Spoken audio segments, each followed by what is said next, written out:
Welcome, and I'm Ryan Rabin. I head up the enterprise payments team at ATB Financial, which is a regional FI headquartered in Edmonton, Alberta, and we provide all facets of financial services to Albertans and beyond. Thank you for joining us today. The major themes of the conference this year have been around real-time payment capabilities, clearing and settlement, the global learning perspective, security and identity, innovation, AI, data, standards, with the obvious being the surrounding elements of open banking, whether that's policy, accreditation, frameworks, and or perhaps even without them. Excuse me. Today we have already some data elements in our payment rails. We have free-form data in our retail e-transfer service. We have the introduction of ISO from the new business e-transfer service. And this fall, we have the upcoming ISO standards on the MX release for our wire payments.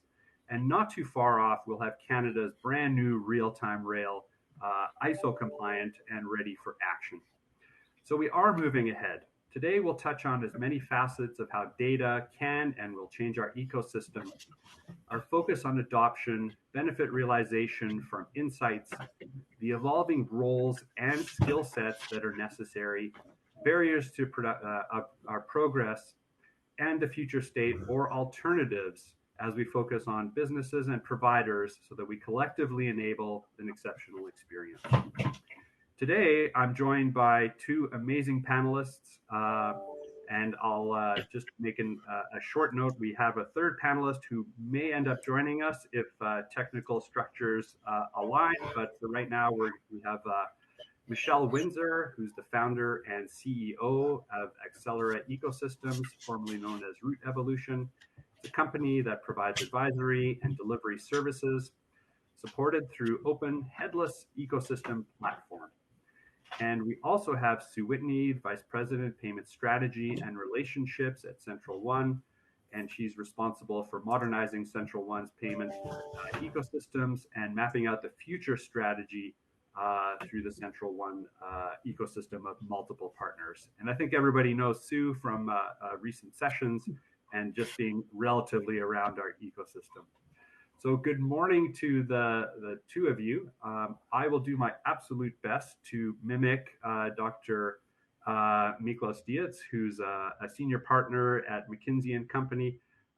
If he's able to join us, fantastic. If not, I will do my utmost to replicate potentially what Miklos may have shared with us. So good morning to the two of you. Good morning, Ryan. Morning. Good morning. Good morning. Okay, let's start off and let's get right into it. With the advancements in payment systems, both domestically and globally adopting the ISO 20022 message standard and our technical landscape rapidly evolving, Michelle, how do you see businesses and consumers adopting to consume the data? Right. So the first thing is the ISO standards in and of themselves. There's a lot of challenges in getting those out into the marketplace. Data that's flowing through there. So that would be the first thing that we would want to focus on, is getting ISO standards and enabling that out.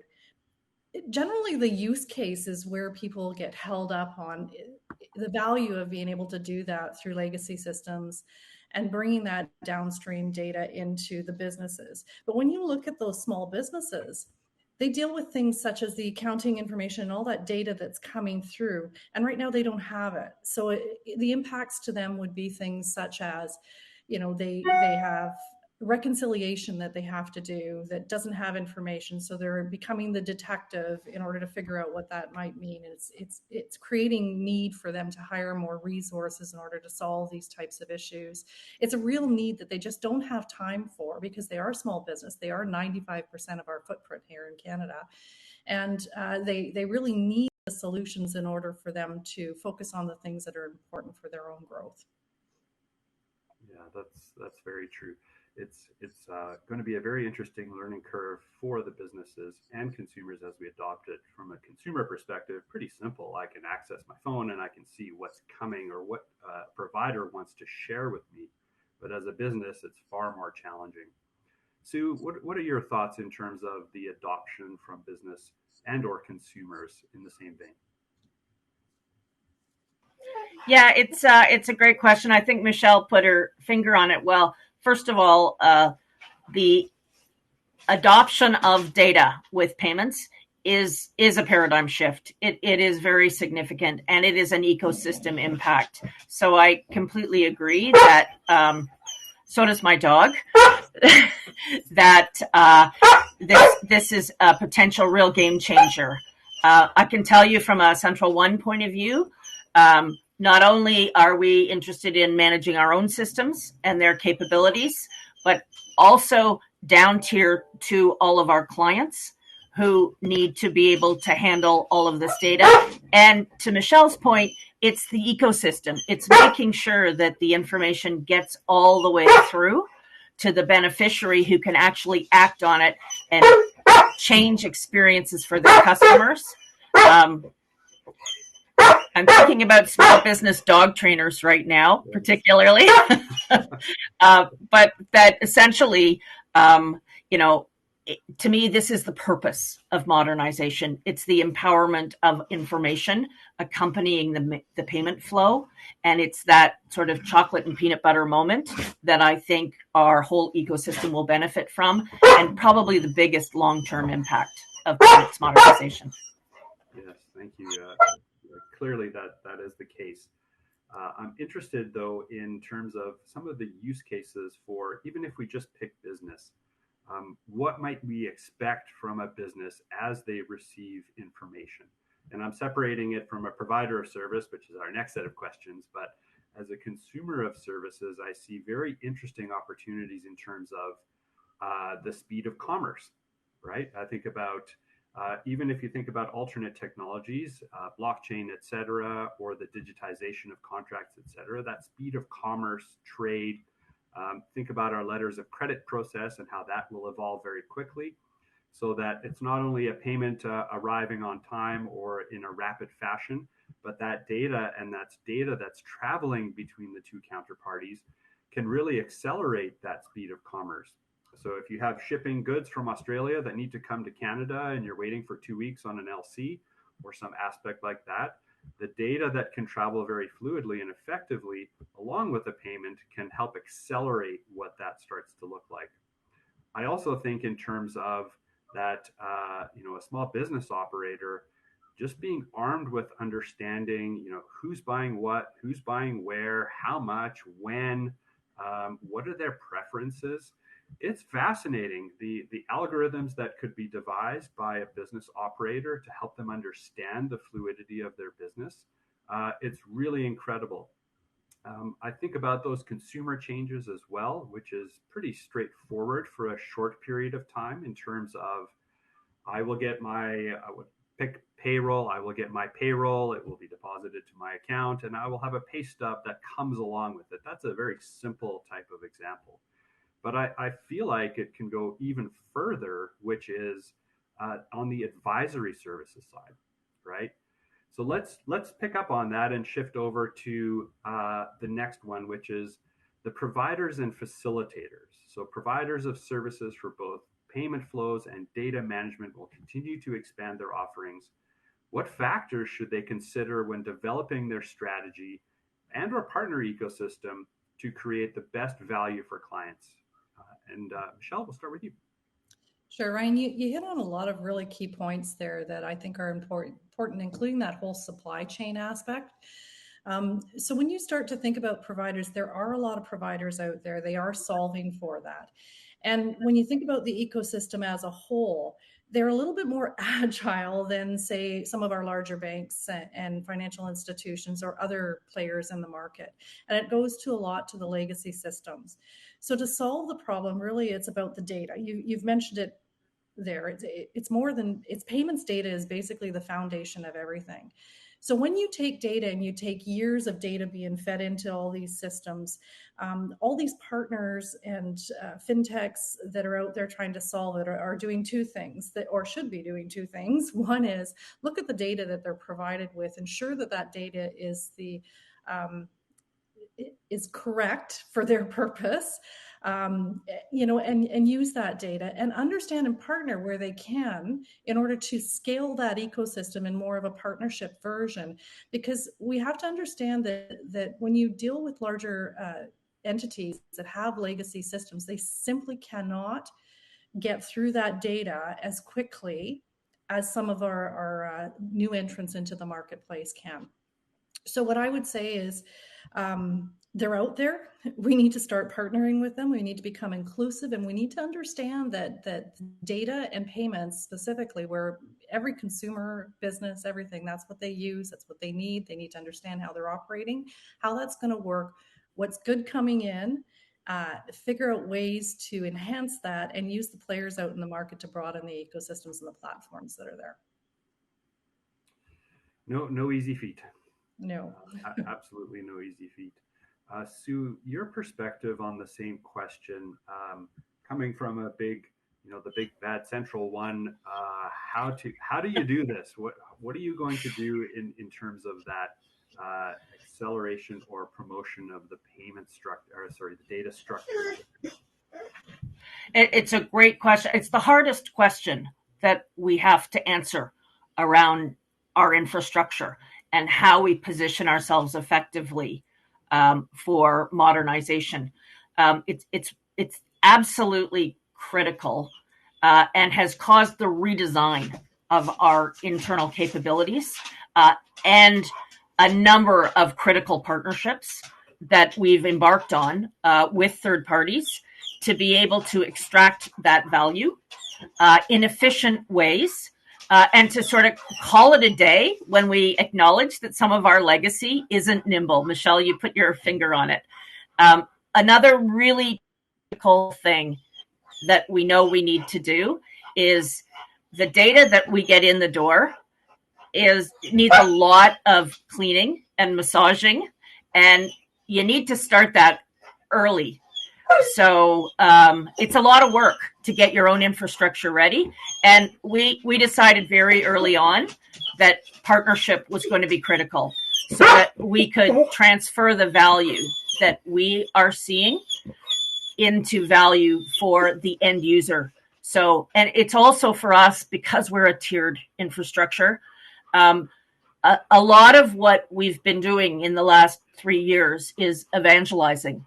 It's raising the awareness of the credit union and the key leaders within each of our clients to understand the paradigm shift that we're entering, and to take what is their secret sauce, which is knowledge of their customer, like face-to-face knowledge of interaction with them daily, and then layer on these behaviors and insights about their customers so that they can translate that into value and be that really progressive partner, particularly for their small business customers. But also, Ryan, to your point, there's a lot of value in this data for the individual retail consumer as well. And so part of our challenge has been, we have a very big ecosystem. And so this is one of those things you say 50 times before you're confident that people around you are understanding it. And candidly, my hat's off to Payments Canada and to others in the ecosystem who have been trying to trumpet from the mount about the value here, but it's a bit amorphous. And we need to really, one of the things our clients have recently asked us to do is land on 2 or 3 use cases that really resonate, that really demonstrate that value, both so that you get buy-ins from the boards of directors of the credit unions, but also, more importantly, that the end user understands what we're talking about. Because most small businesses and most credit union leaders don't spend their day thinking about payments or data insights. And we have to push that together to tell that story in a meaningful way. And so a lot of what we're doing right now is direct engagement with our clients and their end users around which use cases resonate most, around how do we land on a few, find a few partners, and push the ecosystem together in a unified direction to deliver that value, because it's kind of hard. Yeah, very, very hard. I'm glad you honed in on the education and the use cases, and the presentment of the use cases actually potentially drive some of that educational component. And I think we've seen over the recent advances in already some of the ISO messaging, the uptake hasn't been what I would consider to be stellar. I don't mean in terms of providers, et cetera. I'm just talking about businesses receiving this information, and it's sort of like, well, okay, great. Well, I'm just going to manually transpose it from this medium back into my accounting software because maybe I don't have a tool, or maybe I don't really understand what that looks like. So it's interesting. Michelle, if we hone in, similar type of constructs here, and if you think about any of the use cases when we're thinking about a provider in terms of KYC or AML or fraud detection, do you see any form of need, or what's your perspective in terms of a data aggregation of sorts? Right. Okay. So there's two things in there that I heard. One is the whole data aggregation, and one is the use case in and of itself. So if we picture that the data's there, and we've done a job of being able to clean that and understand the data and know what it is, you make lives easier. So what now happens is you've got actual data coming in. You can trust the source of your data. These small businesses that are wondering, is this a risk that I want to take? Is this something I want to approve for maybe perhaps mortgage broker, maybe even a wealth insurance, whatever that might be? They're going to get various information in from various sources. So it goes to a broader theme on data being used more widely. And that data they can then look at from an insights perspective. And those insights would be things like, this particular customer has, accounts or information that has been in good standing for very lengths of period of time. This is a known thing based on the things, their payments and the types of transactions that they typically do are these types of payments and transactions. So therefore, my product or my service is probably the right thing for them, because they're both, worthy of and risk. A risk I want to take, as well as the product is a fit for purpose. So that's the one thing that you mentioned on there from an AML perspective. From a use case, I don't want to lose sight of, sort of, as I mentioned earlier, those 95% of the small businesses out there. And you talk about education and getting that information out to them. Many of them don't even know that they can get data that says, my transactions that are coming through, or I'm going to a coffee shop or whatever it might be, and that person that's coming to my coffee shop, I have the data available to me to say that this person typically does this type of transaction. When I have my accounting come through to me, and I spend the time doing my accounting, and Sue said it aptly, and I've seen this and probably do it, and you take the information from one and you move it to the other. This movement of data and this double effort of the manual work is a reality. It's simply a reality. And a lot of times it's a reality because they just simply can't use the data that is coming in without knowing what memo means on there, for instance, and transferring that memo to, well, I've got 20 memos this month for this amount, which isn't quite the amount that I figured it was going to be. And how do you translate that? We need to make that easier for small businesses. I could go on a rant, but I won't. But we need to make that easier for small businesses, because in actual reality, it is what they deal with on a day-to-day basis. And there's lots of solutions out there that we need to help and enable with the data flowing through them. Yeah, absolutely. We'll come back to data aggregation in a moment there. Most definitely, standards are one thing, but making them really effectively usable is another one. So partnership or some other intermediary there that can help facilitate that, I think, is brilliant. Obviously, engaging with clients and understanding their behaviors, et cetera, will continue to drive what we can do in terms of that.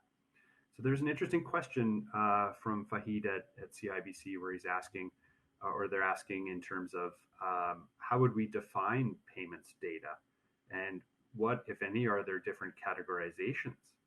So Sue, how would you define payments data? That's a really great question. So let me tackle this from a couple of different angles. I used to work for one of the big card networks, and the card networks recognized early that transaction-related behaviors were insightful, and particularly in understanding frequency of usage and merchant, because those were the data elements that were available in the card networks about people's behavior. And marrying that with time of issuance of card or duration of card, you could create a persona out of that cardholder and make predictions about potential future behaviors or reinforce behaviors that they were demonstrating today. I still think the card networks have figured it out, but they have a very limited data set today. And so there's only so many insights you can get. So then that takes me to excitement around, oh, look at these ISO messages and all of these cool fields that have things like purpose code that define the purpose of a payment. So all of a sudden you can unlock why somebody on the 23rd of every month is doing something. And then I sit through hour after hour of meetings at Payments Canada or at Interac, and I understand that half of those really interesting data fields are optional. And so I feel like this is an extraordinary journey, that we should start with those anchors about payments behaviors, identify the patterns that are frequent, identify the, aggregate the insights from multiple data sources about what that person's actually doing. And roll that into an insight that you can share with the customer so that they understand what's moving their customer to do things and they can start hypothesizing. I feel like that's the low-hanging fruit.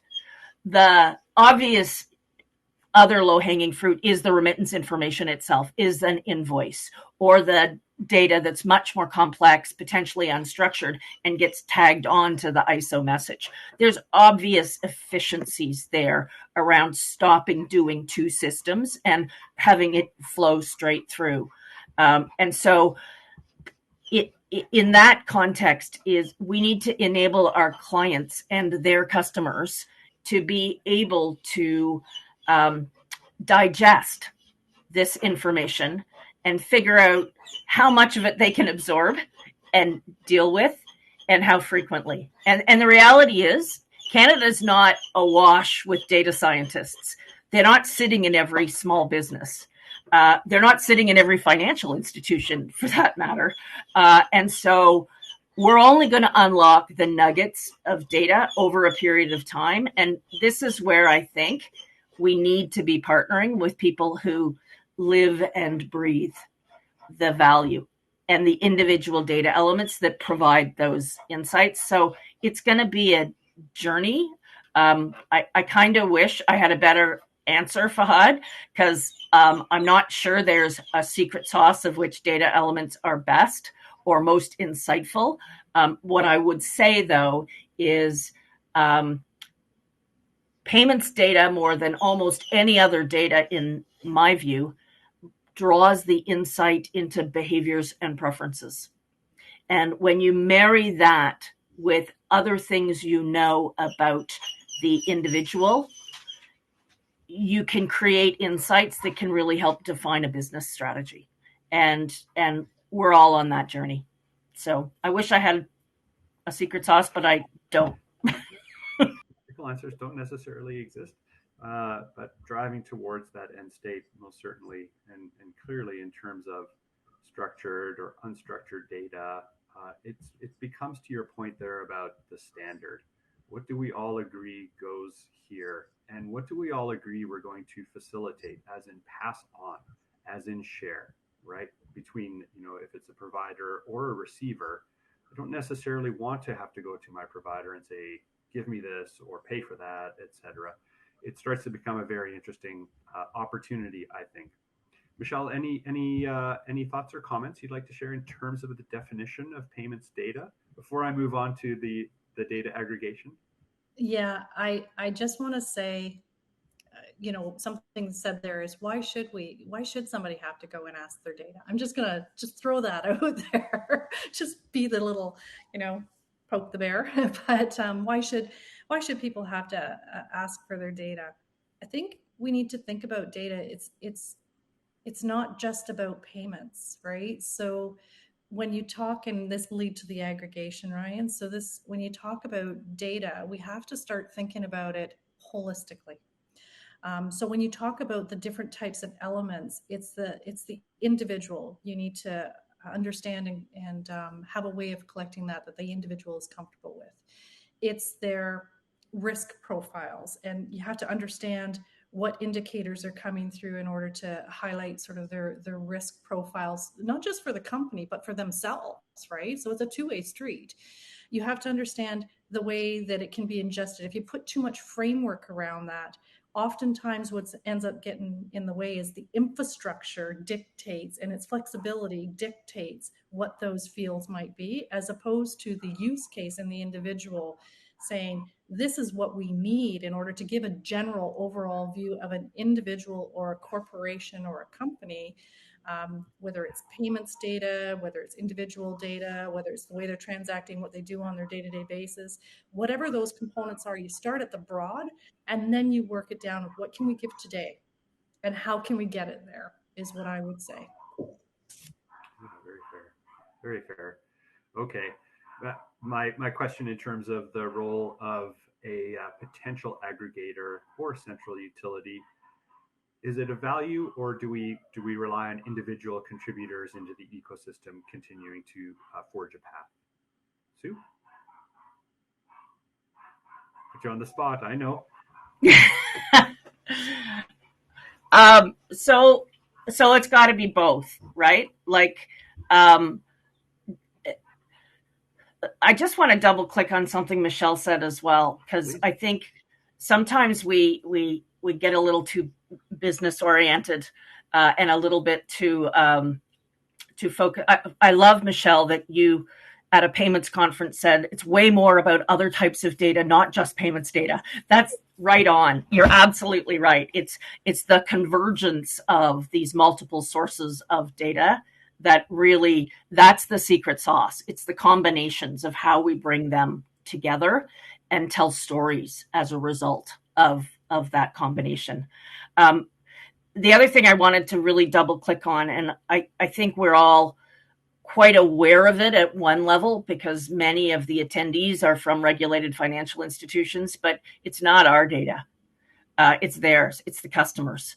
And that, we talk a lot about the data science elements and so on. But what we also need to remember is the cornerstone of all of this is the trust. And it's the careful management of the permissions. And it's in our case, the tiering structure around ensuring that the permission levels are all the way up. And the custodial roles are firmly recognized. So it's the data cleaning, but even more than that, it's the data governance and the clarity around the permissions that you have to use this information. I'm obviously a huge fan of finding ways to bring that data together and extract the insights. And so that's stuff we're doing within Central One, is literally pulling together multiple different data feeds of what we have access to across the financial institutions we serve, and equally getting them to provide us with additional extra feeds so that we can bring that all together transparently. This is a journey, and it's going to take a lot of time to do all of that. And this, to me, is where partners come in. This is where you need to lean on somebody who's got a lot of expertise, and then take advantage of that. So hopefully I answered your question. Yeah, very well. So Michelle, as you're engaging in business opportunities, business consultation with your ecosystem and partners, it may bring up this conversation about the necessary skills and roles within the entities that you're envisioning. And I know, Sue, you've there's a whole world there as well. From a business and engagement perspective, Michelle, Yes. what do you see changing in the skill sets that are necessary from a business operator to even start to wrap their heads around the data and the data elements? Right. So business is going digital. So, in order to continue to grow and gain momentum, digital transformation is definitely something they're all thinking about. And so when you move into digital transformation, things that go through my mind is how do these businesses that aren't data scientists, that don't know what data means, how do you communicate that to that? And how do they know how to use it and what's the best way to use it without they don't have the money to redo things over and over again. So that's one aspect of a concern that's regularly heard. Ownership of the data is another thing. So they want to own the data, but they don't understand what that means. So right now they're very much using, well, it might not be with a bank or a credit union. It might be with one of their fintech partners that they have and they've brought into their small business in order to do things, or perhaps they're acquirer, for instance. And so they can't get to their data. They don't know how to do it. And when they do get to it, they don't know what to do with it, would be the other thing. And so what I would say is the skill sets on those two solutions really become about them we need to introduce data as part of the BDC, whatever, all these various groups that support small, medium enterprise, those types of learning processes need to be involved. So what data means to you and your business. So they don't think about it just in that global scale of all the folks that are, at the top of the house building and managing all the data, or their companies doing that, what it actually means to me, and starting to build the education. So the business owner needs to understand data and the implications of that data, so they break the traditional walls down and know what to ask for as we move forward. So it helps everybody else as well. And so the second thing is the roles that really use the data today. So all your accountants, your regulators, your compliance, all of those folks. Today it's about accounting. But accounting is automated. It's becoming more and more automated. So when you have something in those services that become more and more automated, and data is flowing through, and so ISO standards aside, data is flowing through, you need those data analytics. They need to know how to take data from databases and data analytics and use that and conform that information into ways that they have to report forward or reconcile with. There may be auto reconciliations, and the ability to know, we talked about, I'll use the standard saying, garbage in, garbage out. So they need to know when they're looking at their statements what that actually means to them from the data that would flow through versus what would traditionally be manually put in there, manually reconciled. And so these skill sets are, I think, are going to be very important in the business community, what they're going to learn and who they're going to hire for in those roles. I would take that a bit further. There's something that, right away everybody's sitting there going, hey, I have a fintech that probably solves that, right? I'm going to automate this and everything. But when you deal with a business, they do not want to give away their control over their finances. So this might be normally in a comptroller, all these things, but when you're dealing with 95% of our business in Canada, they don't want to give that financial control away. And so, a quote came on, and it was an interesting quote. And that quote was from an entrepreneur here in BC. And what they said to me was, stop selling, and not that this is a bad thing, stop selling me software I can't afford. Start selling me the service, the individual that I can use in order to keep this, so I can manage this internally, because they don't want to give that up. Instead, they want the skills added on to the individuals that they can bring on and have a trusted advisor within their own business to help them move forward. So for me, that's what I'm hearing. That's what I'm seeing as far as the skill sets and how they're changing. Yeah, definitely. Thank you for sharing that. Affordability from a SME, it's painful. It can be very painful, and perhaps a consulting engagement helps it, but it's never going to be a set it and forget it. It might be evolving as you're integrating even a small business with their ERP accounting package. Even before they get to derive any insights, there's a continuous adjustment during this period, whether it's going to heavily evolve in a rapid fashion or slowly drip through. there is a conversion period here where folks do have to get on board with understanding just even how to map, how to get it into the system so that you can create the straight through processing, so that you can have the automation, and therefore change potentially the role of what a cash manager does through the day, right? When you have, I'll jump over to payment side for a moment, but when you have real-time payment and real-time settlement, there's no longer float to manage. There's no longer an availability of a lengthy period of time for cash forecasting. So even the skill sets that are being trained, I think, in light of CPAs and other forms of accounting, probably need some tweaks and adjustments to get through what is a more modern and efficient and fluid payment structure. So it's very interesting. I won't bring up the role of outsourced CFO tech, but I'm sure that there would be providers out there that are interested in solutions like that.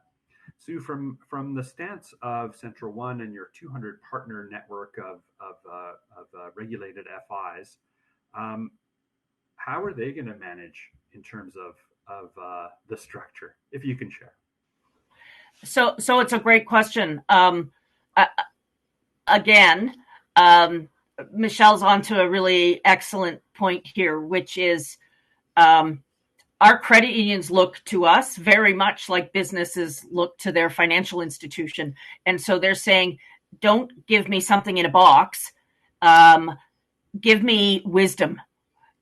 Give me insights into how to take advantage of this. I need to learn by doing. And so I need you to help me. And so it's interesting. There was a commentator from the Canadian Chamber of Commerce 3 or 4 weeks ago in the news. And his comment was, I think it's time that Canada, in order to remain competitive, actually changes its immigration laws and goes out and proactively brings in data scientists, because that's the new economy. And Canada doesn't have enough of that. And when you think about the role small business plays in our country, being proactive around the sharing of expertise is probably a really good idea. And so we're on that journey with our clients as well. And that's why they're expecting us to be a bit of a center of excellence in a number of cases. Some of our credit unions have this thing figured out for themselves and their customers, but some of our credit unions do not. And so they're looking to us to give them practical, realistic, basic things that they should start to do rather than give them a tool. And so sharing wisdom, sharing insights, identifying quick wins or, big wins that become a use case that help people wrap their head around this. That's where I think we can provide a lot of value. And really, we all need to showcase the wins as an ecosystem so that we're sharing. I know many of the big banks are struggling with how to unlock this in an accessible way for those giant ERP systems that are sitting on some large company's floor, and getting the communication lines working effectively there around value and insights. So the insights, even from a large corporate environment or a small business or even government or retail, we should be celebrating where we see a win or where we see an ecosystem play that's repeatable, because I think we're all going to need to work our way through this journey a bit together, and use where the experts are implementing as insights for the rest of us to digest and modify for our own model. Yeah, most certainly. Okay, so given the amount of time, I didn't even get to all the questions here, but that's okay. Let's just take one of the anonymous ones here. There are a few comments around customers requesting, demanding the data that they need, but how will they know the benefits of this data if they don't have access to it in the first place? Do you think that institutions have a role to play in driving this demand by ensuring they provide it? And it's really leading to potentially our final question in terms of barriers of what we see throughout the ecosystem, but also then in terms of what are the alternatives if not provided? Michelle, would you like to go first? I could go on forever about this one. So let's just look at the time. So, the first and number one thing that I would say is there's a lot of players in the market right now that have data. And so if we have to work, Sue hit a point there earlier, we have to work collectively as an overall community and get that data available to everyone. You mentioned so those big moving banks taking it and making it so that the ERPs can do it. That doesn't solve it for the small businesses. The small businesses can't afford those ERP solutions. So you ask if they know what that data is and their ability to access it. It goes to the earlier point that I said, not all of them, but many of them do. And they understand that they want that information in order to get better insights, understand who their customer base is, be able to learn the lessons from that customer base, grow that customer base, understand the payments that are going in, and be able to logically look at that information and manage their own cash flow that's going out the door. It's about the velocity of money, right? And so money's changing.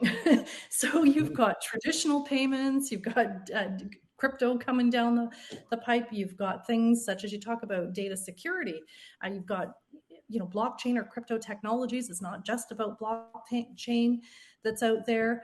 We have to look at all of this holistically, and I would say that businesses and fintechs understand this. It's like consumers. They get what their data is, and we need to start thinking that way, is what I would say. We need to shift the paradigm of our thoughts and start thinking along the paths of consumers and businesses get data. While they don't have access to it, a lot of them understand that they don't have access to that data.